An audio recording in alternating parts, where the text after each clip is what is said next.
Psychology പരമായിട്ട് നമ്മൾ ചിന്തിക്കുന്ന നമ്മുടെ ചിന്തകളെ ഊർജമായിട്ടാണ് ബ്രെയിൻ കൺവേർട്ട് ചെയ്യുന്നത്. ഒരു നെഗറ്റീവായ സോൾ നമ്മുടെ ശരീരത്തിലോട്ടാണ് കയറി, പിന്നെ സോളാണ് നമ്മുടെ കൈയും കാലും, പിന്നെ നമ്മൾ സോളിനെ പോലെ സംസാരിക്കുന്നു. തെറ്റാ. പോസിറ്റീവായ ഡേറ്റാബേസാണ് നിങ്ങൾക്ക് അമ്പലത്തിൽ പോകുമ്പോൾ കിട്ടുന്നത്. എന്താ നിങ്ങൾ അക്സെപ്റ്റ് ചെയ്യാതെ? നിങ്ങൾ അമ്പലത്തിൽ പോകുമ്പോൾ നിങ്ങൾക്ക് എന്തൊക്കെ കിട്ടുന്നത്? ഒരു ഈശ്വരനോട് പ്രാർത്ഥിക്കുമ്പോൾ നിങ്ങൾക്ക് എന്താ കിട്ടുന്നത്? ഏറ്റവും പോസിറ്റീവായ കാര്യമാണ്. അതെ. എവിടെ നിന്ന് വരുന്നു? നിങ്ങൾ സ്പിരിച്വൽ ആയിട്ട് ഇരുന്നിട്ട് ദൈവത്തിന് ഒന്നും കിട്ടാനില്ല. രാവിലെ നമ്മൾ എപ്പോഴും പറയുന്ന കാര്യമാണ്, നിങ്ങൾ പ്രാർത്ഥിച്ചാലും പ്രാർത്ഥിച്ചില്ലെങ്കിലും, നിങ്ങൾ കുമ്പിട്ട് നിന്ന് തേങ്ങ ഉടച്ചാലും ഉടച്ചില്ലെങ്കിലും ഈശ്വരൻ ഒന്നുമില്ല. പിന്നെ ഇത്രയും വലിയ യൂണിവേഴ്സിൻ്റെ ആക്കി ഈശ്വരൻ നിങ്ങളൊരു തേങ്ങ നോക്കിയിരിക്കണോ? ചേട്ടൻ കഴിഞ്ഞ ചർച്ചയിൽ പറഞ്ഞിരുന്നു നെഗറ്റീവ് എനർജിക്ക് ഒരു ഡേറ്റാബേസ് ഉണ്ടെന്ന്. നമ്മൾ പലപ്പോഴും കേൾക്കുമ്പോൾ ഒരു നെഗറ്റീവ് എനർജി നമ്മളെ അലട്ടിക്കൊണ്ടിരിക്കുന്ന അല്ലെങ്കിൽ നമ്മളെ ശല്യം ചെയ്യുന്ന ഒരു പ്രേതരൂപം, പലപ്പോഴും പല വീഡിയോയിലും പറഞ്ഞിട്ടുണ്ട് അതൊന്നുമില്ല, ചെറിയൊരു ധൂമം മാത്രം, കറുത്ത ഒരു പുകപടലം മാത്രം. ആ ഒരു കറുത്ത പുകപടലത്തിന് എങ്ങനെയാണ് ഒരു ഡേറ്റാബേസ് ഉണ്ടാകുന്നത്? നല്ല ചോദ്യം. നമ്മളിപ്പോൾ നിലവിൽ നിന്ന് ചിന്തിക്കുമ്പോൾ വളരെ ഫോളിഷായ ഒരു കാര്യം, ഡേറ്റാബേസോ. നമ്മുടെ ഡേറ്റാബേസ് കമ്പ്യൂട്ടറിൽ, നമ്മുടെ ഫോണിൽ മാത്രമേ ഈ ഡേറ്റാബേസിനെ പറ്റി നമ്മൾ ചിന്തിച്ചിട്ടുള്ളൂ. സൈക്കോളജി പരമായിട്ട് നമ്മൾ ചിന്തിക്കുന്ന നമ്മുടെ ചിന്തകളെ ഊർജമായിട്ടാണ് ബ്രെയിൻ കൺവേർട്ട് ചെയ്യുന്നത്. ആണല്ലോ, തർക്കമൊന്നുമില്ലല്ലോ.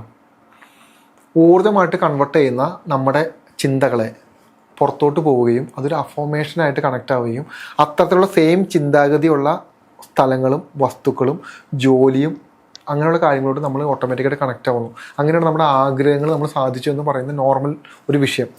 അങ്ങനെയെങ്കിൽ ചിന്തകളെ നമുക്ക് എനർജി ആയിട്ട് കൺവേർട്ട് ചെയ്യാൻ പറ്റുമെന്ന് ശാസ്ത്രീയമായിട്ട് നമുക്ക് ഉള്ള കാര്യമാണ്. ബ്രെയിനിൽ മുഴുവനും അത് അങ്ങനെയാണ്, നമ്മുടെ ബ്രെയിൻ മുഴുവനും അങ്ങനെയാണ് സംഭവിക്കുന്നത് ബ്രെയിൻ്റെ അകത്ത്. അങ്ങനെയെങ്കിൽ ഞാനൊരു കാര്യം ചോദിക്കട്ടെ, ഈ മൊബൈൽ ഫോൺ ടവർ, ഇതിനിടയിൽ ഒന്നുമില്ലല്ലോ, വയറൊന്നും ഇല്ലല്ലോ. എന്തൊക്കെ ഡേറ്റയാണ് എനിക്ക് ഫോണിൽ അത് ഉപയോഗിച്ച് എനിക്ക് കണ്ടെത്താൻ പറ്റുക? ഒരുപാട് ഡേറ്റ. ഇതിനിടയിൽ എന്തോ അദൃശ്യമായി എന്തോ ഒരു കണക്ഷൻ ഉണ്ടല്ലോ, എന്തോ ഒരു ഡേറ്റ ട്രാൻസ്ഫർ ആവുന്നുണ്ടല്ലോ. ഉറപ്പാണല്ലോ? ഉറപ്പാണ്. അപ്പോൾ ഒരു കാണാത്തൊരു കാര്യം നമുക്ക് സമ്മതിച്ചേ പറ്റൂ, കാരണം നമ്മളിത് കണ്ട് വിശ്വസിക്കുന്നില്ല. അങ്ങനെയെങ്കിൽ എത്രയോ ഡേറ്റകൾ നമുക്ക് ചുറ്റുമുള്ള ഈ മൊബൈൽ ടവറിൻ്റെ ഇതിപ്പോൾ എത്രയോ ഡേറ്റകളായിരിക്കും ഇപ്പം നമുക്ക് തലങ്ങും വലങ്ങും പോയിക്കൊണ്ടിരിക്കുന്നത് ഫോൺ ഉപയോഗിച്ച്. തർക്കമില്ലല്ലോ? ഇല്ല. അങ്ങനെയെങ്കിൽ ഒരു നെഗറ്റീവ് എനർജിക്ക് അതിൻ്റെ അകത്തൊരു ഡേറ്റ ഇല്ലേ? നെഗറ്റീവ് എനർജി എന്ന് പറയുന്നത് ഒരു ഇല്ലായ്മയല്ലേ, ഒരു ശൂന്യതയല്ലേ? ഈ ശൂന്യത എന്ന് പറയുന്നത് നമുക്ക് കാണാൻ പറ്റുന്ന കാര്യത്തിനല്ലേ ശൂന്യത എന്ന് പറയുന്നത്? അല്ല, അതൊരു കറുത്തൊരു പുകപടലം മാത്രമാണ്. രൂപത്തിൽ നമുക്ക് മാറ്റി നിർത്താം. ഒരു എനർജിക്ക് അദൃശ്യമായി ട്രാൻസ്ഫർ ചെയ്യാൻ പറ്റും നമുക്ക് തെളിഞ്ഞല്ലോ, ശാസ്ത്രീയമായിട്ട് തെളിഞ്ഞല്ലോ. നമ്മളിത് കണ്ടിട്ടില്ലല്ലോ ഇത് എങ്ങനെയാണ് വരുന്നതെന്ന്. ഇല്ല. ഒരു ഫോൺ കോൾ ആണെങ്കിൽ ആ ശബ്ദത്തെ തരംഗങ്ങളായിട്ടാണ് കൺവേർട്ട് ചെയ്യുന്നത്. ആണല്ലോ? ആ തരംഗങ്ങൾ നമ്മുടെ ഫോണിലോട്ട് നമ്മൾ കാണുന്നില്ലല്ലോ. ഇല്ല. അങ്ങനെ നമുക്ക് ചെവി വെച്ച് കഴിഞ്ഞാൽ ഈ വഴി പോകുന്ന തരംഗങ്ങളെ മൊത്തം നമ്മൾ കേൾക്കേണ്ടതല്ലേ? അല്ല. അങ്ങനെയെങ്കിൽ ഇതേ ലോജിക്ക് നിങ്ങൾ അവിടെ ഉപയോഗിക്കും. ഒരു നെഗറ്റീവായ എനർജിക്ക്, ഒരു സോളിന്, ഒരു എനർജി ഫോർമേഷന് അതിന് ഡേറ്റാബേസ് ഉണ്ട്. അവിടെയാണ് അടുത്ത ചോദ്യം, എന്ത് ഡേറ്റാബേസ്? ഈ നെഗറ്റീവായ ഒരു എനർജി നമ്മളെ ബാധിച്ചാൽ അന്ന് മുതൽ നമുക്ക് വരുന്ന മാറ്റങ്ങളാണ് ഈ ഡേറ്റാബേസ് എന്ന് പറയുന്നത്. ആ നെഗറ്റീവായ എനർജിയുടെ അകത്തിരിക്കുന്ന കുറേ കാര്യങ്ങളുണ്ട്. ഒന്ന്, സാമ്പത്തികമായ തകർച്ച, കൊലപാതകത്തിലോട്ട്, ഡ്രഗ്സിലോട്ട്. ആ നെഗറ്റീവായ സോളിന് എന്താണോ വേണ്ടത് അത് നമ്മുടെ തലയിലോട്ട് ഇഞ്ചെക്ട് ചെയ്യാൻ തുടങ്ങും, പാസ് ചെയ്യാൻ തുടങ്ങും.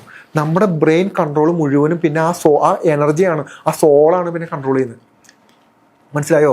നമ്മുടെ ഫോൺ നമ്മൾ ചെവിട്ടിൽ വെച്ച് സംസാരിക്കുന്ന പോലെ തന്നെയാണ് ഒരു സോൾ ഇപ്പറയുന്നത് നമ്മൾ കാണുന്നില്ല. നമ്മുടെ ഇപ്പറയും സംസാരിച്ചുകൊണ്ടിരിക്കുക. നമ്മുടെ ബ്രെയിൻ പ്രോസസ്സ് ചെയ്യില്ലേ? നമ്മുടെ ബ്രെയിൻ ഒരു കാര്യം ചിന്തിക്കാൻ നമ്മുടെ അനുവാദം വേണ്ട രാഹുലേ? അതറിയില്ലേ? വേണ്ട.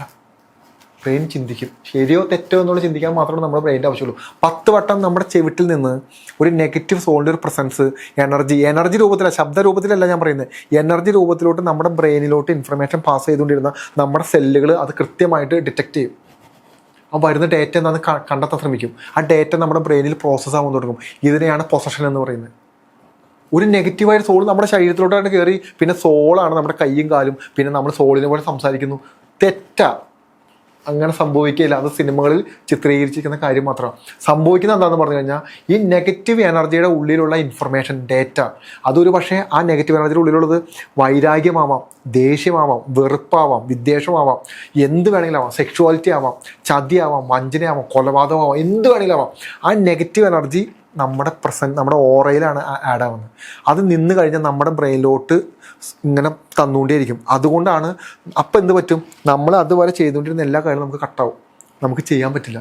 പിന്നെ നമുക്ക് വേറെ എവിടെ നിന്നോ നമ്മളൊരാൾ നിയന്ത്രിക്കുക. ഓക്കെ, അത് ചെയ്തോ, അത് ചെയ്ത് അടിപൊളിയായിരിക്കും, ഇത് ചെയ്തോ, അങ്ങനെ ചെയ്യാം, ഇങ്ങനെ ചെയ്യാം. ഈശ്വരവിശ്വാസം പൂർണ്ണമായി നഷ്ടപ്പെടും. അച്ഛനമ്മേനും തിരിച്ചറിയാൻ പറ്റാത്ത അവസ്ഥ വരും. എല്ലാവരോടും പ്രശ്നം, എല്ലാവരോടും വെറുപ്പ് എന്ന് പറഞ്ഞാൽ ഈ ശരീരത്തിന് എപ്പോഴോ നമ്മൾ ഇത് കൊടുത്തു, പെർമിഷൻ കൊടുത്തു. അതെ, എപ്പോഴോ കൊടുത്തു. ഒന്നുകിൽ തെറ്റായ മന്ത്രത്തിലൂടെയോ തെറ്റായ സ്ഥലങ്ങളിൽ പോയിരിക്കുകയോ, അല്ലെങ്കിൽ എപ്പോഴും നമുക്ക് അവർക്ക് പെർമിഷൻ കിട്ടിയിട്ടുണ്ട്, അല്ലെങ്കിൽ കിട്ടൂല. ഈ പെർമിഷൻ ഉപയോഗിച്ചിട്ട് പിന്നെ ഇങ്ങനെയാണ് നിയന്ത്രിക്കുന്നത്. നമ്മുടെ ബ്രെയിനെ കൺട്രോൾ ചെയ്താൽ മാത്രമേ നമ്മുടെ ശരീരത്തിനെ കൺട്രോൾ ചെയ്യാൻ പറ്റുള്ളൂ. അങ്ങനെ കൺട്രോൾ ചെയ്യുമ്പോൾ ആ ബ്രെയിൻ്റെ അകത്ത് അങ്ങനെ ഒരു എനർജിയുടെ ഒരു ഡേറ്റാബേസ് നമ്മൾക്ക് വന്നു കഴിഞ്ഞാൽ പിന്നെ നമ്മുടെ ശരീരത്തിൻ്റെ ആക്ഷനും, നമ്മുടെ ഫേസും, നമ്മുടെ രൂപവും, നമ്മുടെ ശബ്ദവും കണ്ടിട്ടില്ലേ? ഒരു 4 വയസ്സായ കുഞ്ഞ് 70 വയസ്സുള്ള ഒരാളെ പോലെ സംസാരിക്കുന്നത്. ഇത് എവിടെ നിന്ന് ഡേറ്റ വരുന്നത്? ഇംഗ്ലീഷ് അറിയാത്ത ഒരാൾ ഇംഗ്ലീഷ് സംസാരിക്കുന്നത് എവിടെ നിന്ന് ഡേറ്റ വരുന്നത്? ആ വ്യക്തിക്ക് അതീന്ദ്രിയമായ കഴിവുകൾ കിട്ടുന്ന എവിടെ നിന്നാണ്? 10 പേര് പിടിച്ചാൽ പോലും ഒരു പെൺകുട്ടിയെ പിടിക്കാൻ പറ്റില്ല. കഴിഞ്ഞ പ്രാവശ്യം എനിക്കുണ്ടായ അനുഭവം, നമുക്ക് പിടിക്കാൻ പറ്റുന്നില്ല. ഉള്ളിൽ നിന്ന് ആ ശക്തി വന്നുകൊണ്ടിരിക്കുക. ഇതൊക്കെ എവിടെ നിന്ന് വരുന്നു? ഇത് എന്ത് കണ്ടീഷനാണ് ഇതെല്ലാം?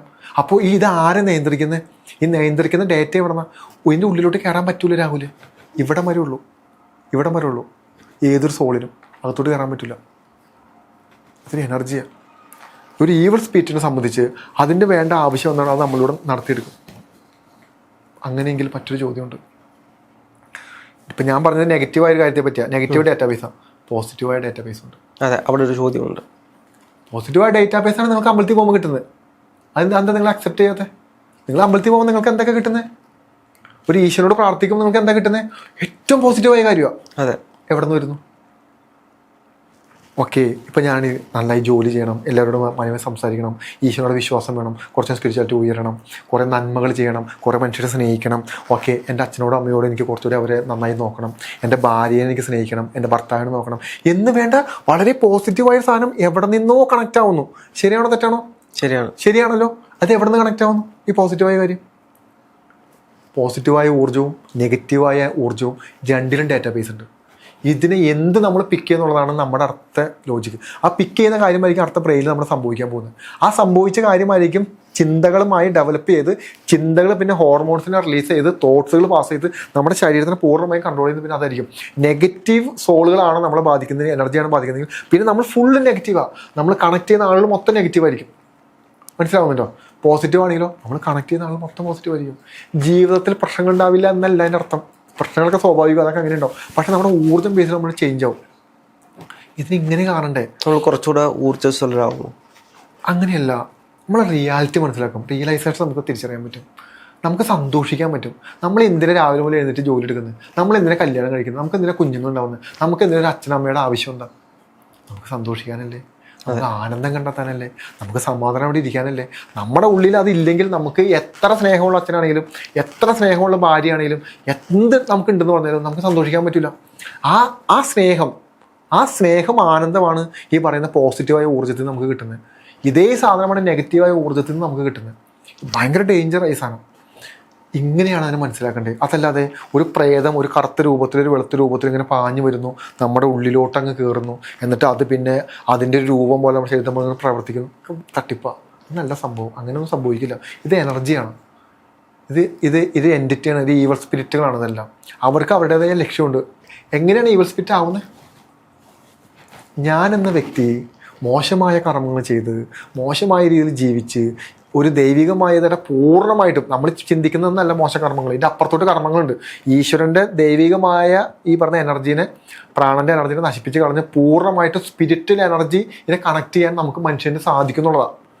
ദൈവികമായ എനർജിയിൽ ജനിക്കുന്ന നമ്മൾ കർമ്മഫലം കൊണ്ടും സാത്താൻ സേവ കൊണ്ടോ മറ്റു പല കർമ്മങ്ങൾ കൊണ്ടോ നമ്മൾ ഉപയോഗിച്ച് നമ്മുടെ ഊർജത്തെ, നമ്മുടെ സോളിനെ പൂർണ്ണമായിട്ട് നെഗറ്റീവ് സോളാക്കി മാറ്റും. അങ്ങനെയെങ്കിൽ അങ്ങനെ മരിക്കുന്ന സോളുകൾക്ക് മുകളിലോട്ട് പോവില്ല. അവരുടെ ജോലിയും ഇവിടെയാണ്. വളരെ പോസിറ്റീവായിട്ട് ജനിച്ച് ഗുരുക്കന്മാരായിട്ട് മാറുന്ന ആളുകളുടെ ജോലിയും ഇവിടെയാണ്. എന്ന് പറഞ്ഞാൽ അവർക്ക് ഒരുപാട് പോസിറ്റീവ് കാര്യം ചെയ്യാനുണ്ട്, ഇവർക്ക് ഒരുപാട് നെഗറ്റീവ് കാര്യം ചെയ്യാനുണ്ട്. ഇതിനെയാണ് നമ്മൾ നെഗറ്റീവ് സോൾ എന്ന് പറയുന്നത്. ഇങ്ങനെ മരിച്ചു പോകുന്ന മനുഷ്യരുടെ ആത്മാക്കളാണ് നെഗറ്റീവ് സോളും നെഗറ്റീവ് എനർജികളും നമ്മൾ വിളിക്കുന്നത്. ആ മരിച്ചു പോകുന്ന ആ ഒരു ആത്മാവിൻ്റെ ഡേറ്റാബേസ് എന്താ? അവൻ ജീവിച്ചുകൊണ്ടിരുന്നപ്പോൾ അവൻ എന്തെല്ലാം അവൻ ചിന്തിച്ചിരുന്നോ, അവൻ ജീവിച്ചുകൊണ്ടിരുന്നപ്പോൾ അവൻ എങ്ങനെയെല്ലാം അവൻ മനുഷ്യരെ വേദനിപ്പിച്ചിരുന്നോ, അതെല്ലാം അവൻ്റെ മരണശേഷം ആ സോളിനുണ്ടാവും. അത് ശ്രദ്ധിച്ചിട്ടുണ്ടോ? ചില വീടുകളിൽ സോൾ പ്രസൻസ് വരുമ്പോഴേ തമ്മിത്തല്ലിക്കൽ, വിശേഷ ദിവസങ്ങളിൽ ഒച്ചപ്പാടും ബഹളം, ഒരു വക കരിഞ്ഞ മണം, പിന്നെ അച്ഛന് മക്കളെ മനസ്സിലാവുന്നില്ല, മക്കൾക്ക് അച്ഛനെ മനസ്സിലാവുന്നില്ല, അമ്മയ്ക്ക് ഇവരാരും മനസ്സിലാവുന്നില്ല എന്ന് വേണ്ട ഒരു ലോക്കൽ മനുഷ്യൻ, ഒരു ക്രൂവലായ ഒരു ലോക്കൽ മനുഷ്യൻ എങ്ങനെയാണോ ഒരു വീട്ടിൽ കയറുന്ന പ്രവർത്തിക്കുന്നത്, ആ പ്രവർത്തനങ്ങൾ നമുക്ക് കാണാൻ പറ്റും. അപ്പം നമുക്ക് മനസ്സിലാവും ഇത് നമ്മൾ മനുഷ്യനുമായിട്ട് എന്തോ ബന്ധമുണ്ട്. ഒരു ഈവൽ സ്പിരിറ്റ് ബാധിച്ചൊരു വ്യക്തി കാണിക്കുന്ന പ്രവൃത്തി കണ്ടോ, മനസ്സിലായി എന്തൊക്കെ കാണിച്ചു കൂട്ടുന്നത്. അതായത് ഒരു ഈവൽ സ്പിരിറ്റ് തുണി വലിച്ചു കയറി നഗ്നമായിരിക്കും. എന്തിനാ? അത്രയും ദുഷ്ടത്തരമാണ് അവർ കാണിക്കുന്നത് ഒരു മനുഷ്യ ശരീരത്തോട്. അതൊരിക്കലും ദൈവികമായ എനർജി ചെയ്യുന്ന കാര്യങ്ങളല്ല. അപ്പോൾ ഇത്തരത്തിലുള്ള മോശമായ ചിന്തകളും മോശമായ തോട്ട്സുകളും എല്ലാം അടങ്ങിയിരിക്കുന്ന ഈ പറയുന്ന പൂർണ്ണമായും ഈവളിലോട്ട് കണക്റ്റ് ആയിരിക്കുന്ന ഈ സ്പിരിറ്റുകൾ ചെയ്യുന്ന പ്രവർത്തികൾ, അത് ഇവരെ ഒതുക്കാൻ വലിയ ബുദ്ധിമുട്ടുള്ള കാര്യമൊന്നുമല്ല. പക്ഷേ ഇതുപോലെ തന്നെയാണ് പോസിറ്റീവ് എനർജി. അപ്പോൾ ഇങ്ങനെ ഒരു കാര്യം സംഭവിക്കും. വലിയൊരു ഡാറ്റാബേസ് നമുക്ക് ചുറ്റുമുണ്ട്. ഈ ഡാറ്റാബേസിൽ നിന്ന് ഈ എനർജികൾ നമുക്ക് തരാൻ പോകുന്ന ഈ ഡാറ്റകളിൽ നിന്നും നിങ്ങളെ സുരക്ഷിതമാവാനാണ് നിങ്ങളോട് സ്പിരിച്വലായിരിക്കാൻ പറയുന്നത്. അല്ലാതെ നിങ്ങൾ സ്പിരിച്വലായിട്ടിരുന്നിട്ട് ദൈവത്തിന് ഒന്നും കിട്ടാനില്ല. രാവിലെ നമ്മളെപ്പോഴും പറയുന്ന കാര്യമാണ്, നിങ്ങൾ പ്രാർത്ഥിച്ചാലും പ്രാർത്ഥിച്ചില്ലെങ്കിലും, നിങ്ങൾ കുമ്പിട്ട് നിന്ന് തേങ്ങ ഉടച്ചാലും ഉടച്ചില്ലെങ്കിലും ഈശ്വരൻ ഒന്നുമില്ല. പിന്നെ ഇത്രയും വലിയ യൂണിവേഴ്സിൻ്റെ ആക്കി ഈശ്വരൻ നിങ്ങളോട് തേങ്ങ നോക്കിയിരിക്കണോ? ആലോചിച്ചു നോക്കുക. അതൊന്നും ലോജിക്കമല്ലാത്ത. നമ്മൾ ചെയ്യുമ്പോൾ ഓക്കെ ഞാൻ അതൊരു കാര്യം ചെയ്തുല്ലോ എന്നുള്ളൊരു പോസിറ്റിവിറ്റി നമുക്ക് കിട്ടും. അതിൻ്റെ അപ്പുറത്തോട്ട് എന്താ, നിങ്ങൾ എന്തിനാ പ്രാർത്ഥിക്കണം? സെൽഫിഷായിട്ടുണ്ടല്ലോ പ്രാർത്ഥിക്കുന്നത്. അല്ലാതെ എന്തുവാ നമുക്കത് ഈ ഈശ്വരനത് തിരിച്ചറിയാൻ പറ്റില്ലേ? നമ്മൾ സെൽഫിഷായിട്ടാണ് പ്രാർത്ഥിക്കുന്നത്. എൻ്റെ കാര്യങ്ങൾ നടക്കണം, എൻ്റെ ഭാര്യ, എൻ്റെ മക്കൾ, എൻ്റെ വീട്, എൻ്റെ പിന്നെ ഈശ്വരൻ അതാണോ ഈശ്വരൻ്റെ പണി? ഒന്നുമല്ല. അപ്പോൾ ഇതിനെ തിരിച്ചറിഞ്ഞേ പറ്റൂ. പ്രാർത്ഥനയുടെ ഒന്നും ആവശ്യമില്ല. നമ്മളോട്ട് നോക്കുക. സ്പിരിച്വലായിരിക്കുക എന്ന് പറയുന്നത് നമ്മുടെ ജീവിതത്തിലെ, നമ്മുടെ ലൈഫിലെ, നമ്മുടെ ഉള്ളിലുള്ള വൃത്തികേടുകൾ പോകാൻ വേണ്ടിയിട്ടാണ്, നമ്മുടെ ഉള്ളിലുള്ള തെറ്റുകൾ പോകാൻ വേണ്ടിയിട്ടാണ്. നമ്മൾ ഇതുവരെ ചെയ്തിരിക്കുന്ന വൃത്തികേടുകളും തെറ്റുകളും നമുക്ക് മറ്റുള്ളവരുടെ ഇമോഷൻ തിരിച്ചറിയാൻ പറ്റാത്ത അവസ്ഥയും എല്ലാം കഴുകി കളയാനാണ് സ്പിരിച്വലാകാൻ പറയുന്നത്. അത് കഴുകി കളഞ്ഞില്ലെങ്കിൽ ഈ പറയുന്ന അപകടങ്ങൾ നമ്മൾ ബാധിക്കും. അവസാനം നാട്ടിലും വീട്ടിലും വിലയില്ലാത്ത ഒരു വളരെ വൃത്തികെട്ട ഒരുത്തനായിട്ട് നമ്മൾ ജീവിക്കേണ്ടി വരും. അതിന് നിങ്ങൾ ഈശ്വരനെ കുറ്റം പറയണ്ട. ഈശ്വരൻ എന്നെ സൃഷ്ടിച്ചു, എന്നിട്ട് ഇതിലെപ്പോഴും പറയുന്നൊരു വീട് നമ്മൾ, ഈശ്വരൻ എന്നെ സൃഷ്ടിച്ചു എന്നിട്ട് എന്നെ ഈ അവസ്ഥയിലോട്ട് എത്തിച്ചു. ഒന്നുമില്ല, ഈശ്വരൻ സൃഷ്ടിച്ചു എന്നൊക്കെ ശരി തന്നെ, ബാക്കിയൊക്കെ നമ്മുടെ കയ്യിലിരിപ്പാ. അതെന്താ പറയാത്തവരും? ഈശ്വരൻ സൃഷ്ടിച്ചു, ഈശ്വരൻ എന്നെ ഈ ഭൂമിയിൽ ഈ വീട്ടിൽ ഏറ്റവും ദരിദ്രനായ പണമില്ലാത്ത ഒന്നില്ലാത്ത എന്നെ സൃഷ്ടിച്ചു, എന്നിട്ട് അവിടെ ഇരിക്കുക. അതും പറഞ്ഞ് പണിക്ക് പോയാൽ മതി, രക്ഷപ്പെടും. അത് പറ്റൂല. വേർത്തൊരു ജോലി ചെയ്യാൻ പറ്റില്ല. നമുക്ക് 2 കൈ 2 കാലും തന്നിരിക്കുന്നത് നമ്മൾ ഈ ഭൂമിയിൽ ജീവിച്ചിരിക്കുക എന്ന് പറയുന്നതാണ് സ്പിരിച്വാലിറ്റി, ദൈവികത എന്ന് പറയുന്നത്. അതിൻ്റെ അപ്പുറത്തോട്ട് എന്താ? ആ ജീവിച്ചിരുന്നാൽ മാത്രമേ നമുക്ക് ഇതൊക്കെ ചെയ്യാൻ പറ്റൂലേ? പണം ഉണ്ടാക്കാൻ പറ്റില്ല. ആർക്കും പണം ഉണ്ടാക്കാൻ പറ്റാത്ത പണിയെടുത്താൽ? കൃത്യമായി ചിന്തിച്ച ബിസിനസ് ചെയ്യാൻ പറ്റില്ലേ? കൃത്യമായി നോക്കി കഴിഞ്ഞാൽ ഭാര്യനെ പൊന്നൂരെ നോക്കിക്കൂടെ? കൃത്യമായി നോക്കി കഴിഞ്ഞാൽ അച്ഛനമ്മേനെ നോക്കിക്കൂടെ? കൃത്യമായി കുറച്ചുകൂടി ഡെഡിക്കേറ്റ് ചെയ്ത് പഠിച്ചു കഴിഞ്ഞാൽ പഠിക്കാൻ പറ്റാത്ത കഴിവുള്ള ആരുള്ള? എല്ലാവർക്കും പഠിക്കാൻ കഴിവുണ്ട്. ഓരോ രീതിയിലാണെന്ന് മാത്രമേ ഉള്ളൂ. ഒരാൾ പഠിക്കുന്ന പോലെ എനിക്ക് പഠിക്കാൻ പറ്റില്ലായിരിക്കും ചിലപ്പോൾ. ഇതെല്ലാം നമുക്ക് കഴിവുണ്ട്. എന്നിട്ട് ഇതും പറഞ്ഞ് ദൈവത്തെ കുറ്റം പറഞ്ഞ് വീട്ടിലിരിക്കുക ഒരു കാര്യമില്ല. മനസ്സിലായോ? ഇതൊന്നും അല്ല എൻ്റെ ഇത്. അപ്പോൾ സ്പിരിച്വൽ ആവാന്ന് പറയുന്നത് ഇത്തരത്തിലുള്ള ഇൻഫർമേഷൻസ്, ഇത്തരം കാര്യങ്ങൾ നമ്മളെ സേഫ് ചെയ്ത് ഈ ഭൂമിയിലുള്ള സന്തോഷങ്ങളെയും സമാധാനത്തെയും മനുഷ്യരെയും പൂക്കളെയും പ്രകൃതിയിലെയും എല്ലാം ആസ്വദിച്ച് ഹാപ്പിയായിട്ട് സന്തോഷമായിട്ട് മുന്നോട്ട് പോകാം. ഇത്രയുള്ള സ്പിരിച്വാലിറ്റി കൊണ്ട്. അതല്ലാതെ നിങ്ങളിരുന്ന് കുമ്പിട്ട് പ്രാർത്ഥിച്ചുകൊണ്ടോ, നിങ്ങളിരുന്ന് ഒരുപാട് ഡ്രാമ കളിച്ചുകൊണ്ടൊന്നും നടക്കുന്നില്ല. ചിലവർ അമ്പലത്തിലോ പള്ളിയിലൊക്കെ പോകുമ്പോൾ കളിക്കുന്ന ഡ്രാമയില്ലേ, ഈശ്വരൻ അവിടെ നിന്ന് ഇറങ്ങി ഓടാൻ തോന്നും. അത്രയും കണ്ട് ഡ്രാമ കളിച്ചാലേ അങ്ങ് ഭക്തി അങ്ങ് വാരി ചൊരിയ. സ്വന്തം വീട്ടിൽ കിടക്കുന്ന അച്ഛനമ്മേനെ നോക്കാത്തവനായിരിക്കും, കൂട്ടുകാരന് 1 രൂപ കടം കൊടുക്കാത്തവനായിരിക്കും. അങ്ങ് പോവാ ദൈവത്തിന് മുന്നിൽ. കാരണം ഈശ്വരൻ ഇങ്ങനെ നിൽക്കാണ്, അമ്പലത്തിന് മുന്നിൽ ഈശ്വരനെ പ്രതിഷ്ഠിച്ച് വെച്ചാണല്ലോ. അപ്പോൾ അവിടെ വന്ന് അഭിനയം കാണിക്കുമ്പോൾ ഈ അഭിനയമാണ് ഇവൻ എല്ലാവരുടെ പോയി കാണിച്ചുകൊണ്ടിരിക്കുന്നത്. ഒരു കാര്യമില്ല. ഇതിന് ഇത്ര ഡ്രാമ പരമായ കാര്യങ്ങളൊക്കെ മാറ്റി വെച്ച് റിയലൈസേഷനിലോട്ട് പോവാം, റിയാലിറ്റിയിലോട്ട് പോവാം.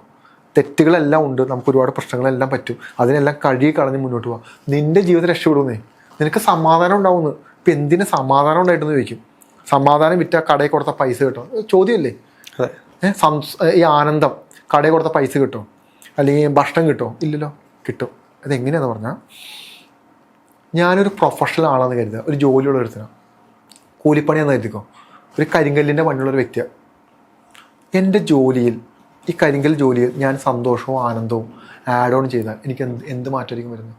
ഈ ലോകത്തെ ഏറ്റവും വലിയ ശില്പി ഞാനായിട്ട് മാറും. ശരിയല്ലേ?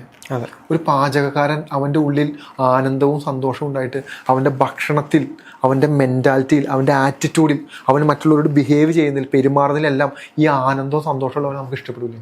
നമ്മുടെ കൂടെ നിർത്താൻ ശ്രമിക്കില്ലേ? അങ്ങനെ കൂടെ നിർത്താൻ ശ്രമിച്ചാൽ ഇവൻ ലോകത്തിലെ ഏറ്റവും വലിയ ഷെഫായി മാറില്ലേ?